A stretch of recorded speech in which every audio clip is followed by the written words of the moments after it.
빅데이터로 스파이 잡는 팔란티어, 작년 3분기 매출은 어떻게 껑충 튀었을까요? 매력적인 배당주로 불리는 유니레버, 무엇으로 돈을 버는 기업일까요? 그래서 팔란티어와 유니레버는 지금 매수를 하기에 적합한 타이밍일까요? 이번 영상에서는 팔란티어와 유니레버에 대한 모든 것을 알아보겠습니다. 본격적으로 시작하기 전에 구독과 좋아요, 알림 설정까지 부탁드립니다. 팔란티어는 데이터 분석 소프트웨어를 판매하고 있는 기업입니다. 정부와 계약을 하여 첩보 활동을 도운 것으로도 유명하죠. 비교적 최근에는 기업에게도 분석 소프트웨어를 제공하기 시작했습니다. 단순하게 팔란티어는 데이터 속에 숨겨진 인간이 식별하기 힘든 패턴들을 찾는 기업이죠. 먼저 2020년도 3분기 실적을 살펴보며 시작해볼게요. 매출은 전년도 3분기 대비 52% 증가했다고 합니다. 정부 매출이 특히 많이 올랐는데 동일기간 68% 증가했다고 하죠. 기업 매출 역시 35% 정도로 크게 상승했습니다. 매출 총 이익률은 81%로 무려 11%나 개선되었습니다. 원가 개선이 꾸준하게 되고 있다는 뜻이죠. 팔란티어는 많은 부분을 자동화하였으며 유지, 보수 비용을 절감하였고 클라우드 호스팅 비용을 절감시켰다고 합니다. 또 스톡옵션을 제외한 영업 비용들도 살펴보면 매출 증가량에 비하여 적게 증가하였다 합니다. R&D 비용은 2019년도에는 매출의 32%를 차지했으나 20%로 감소했습니다. 관리비는 32%에서 37%로 증가한 것 같으나 스톡옵션 관련 세금과 상장 비용을 제외하면 17% 수준으로 낮아졌다고 하죠. 영업 및 마케팅비는 매출의 54%에서 25% 수준까지 낮아졌습니다. 3분기 기준 실제로 현금이 나간 것이 아닌 스톡옵션들을 제외하면 영업 손실이 1밀리언 달러였다고 하죠. 그래서 스톡옵션을 얼마나 줬는지 보니 2020년도 3분기 동안 9개월간 무려 1빌리언 달러, 1조 원 넘게 줬네요. 실적 발표 자료들을 쭉 살펴보면서 흥미로웠던 점은 고객 다각화였습니다. 팔란티어는 제품 특성상 대중을 상대로 하는 비즈니스가 아니기에 상위 소수의 고객들에게서 발생하는 매출이 몰릴 수밖에 없습니다. 즉 상위 소수 기업들 또는 정부 조직들 중 한 개라도 계약을 끊는다면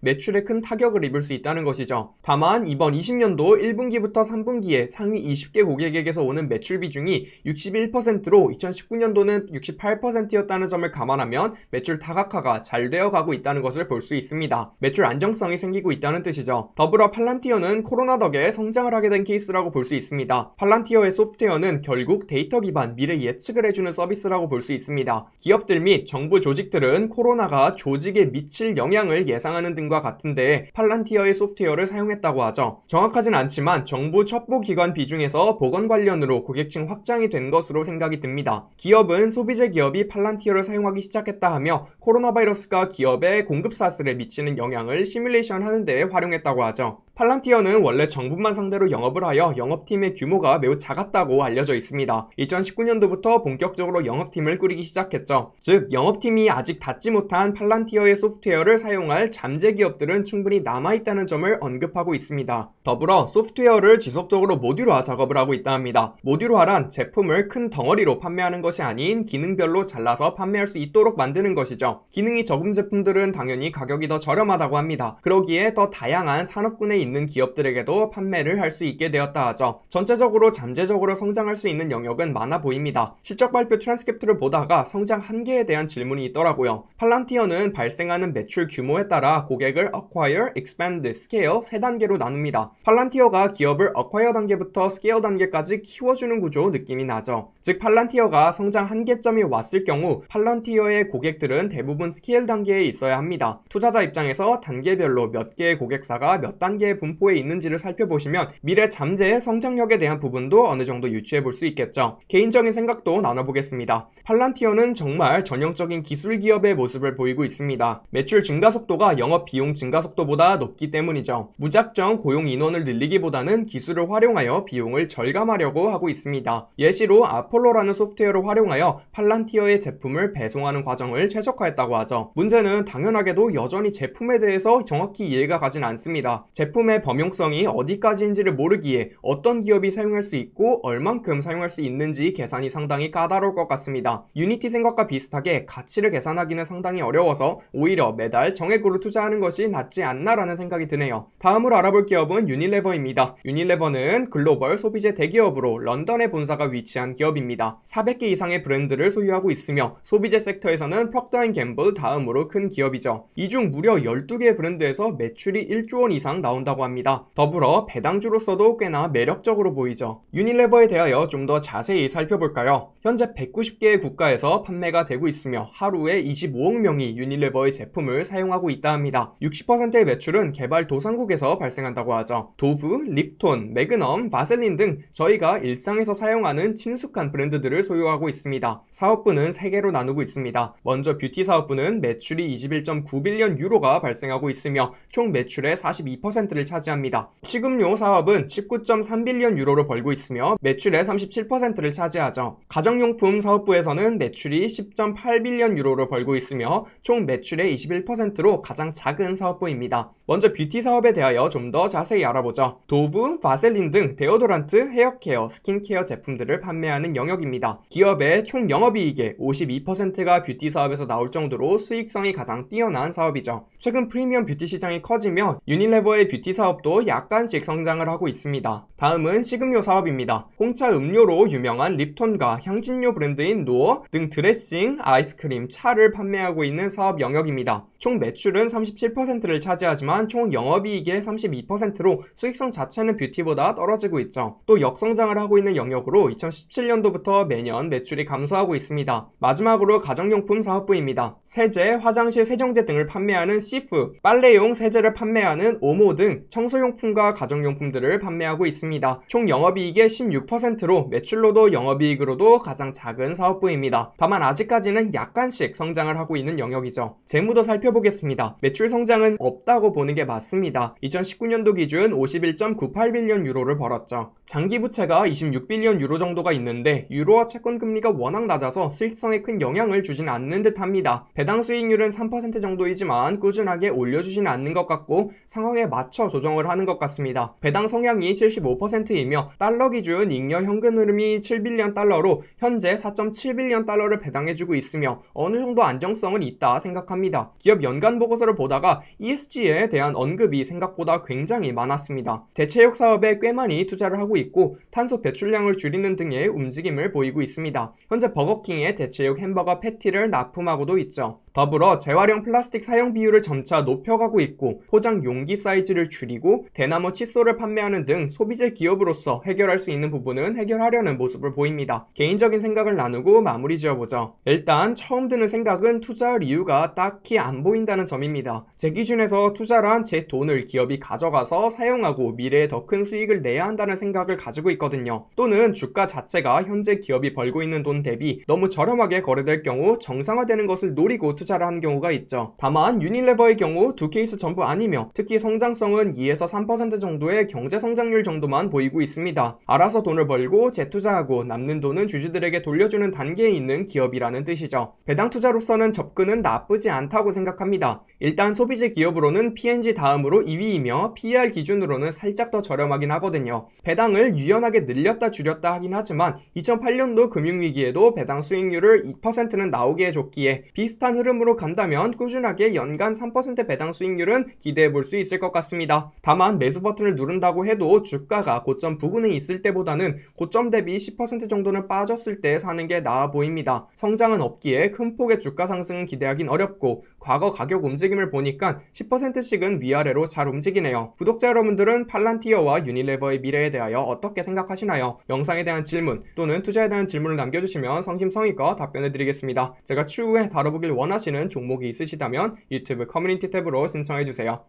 오늘 전해드린 투자 이야기 재미있고 유익하게 들어보셨나요? 더 많은 투자 이야기들이 준비되어 있으니 구독과 좋아요, 알림 설정까지 부탁드립니다.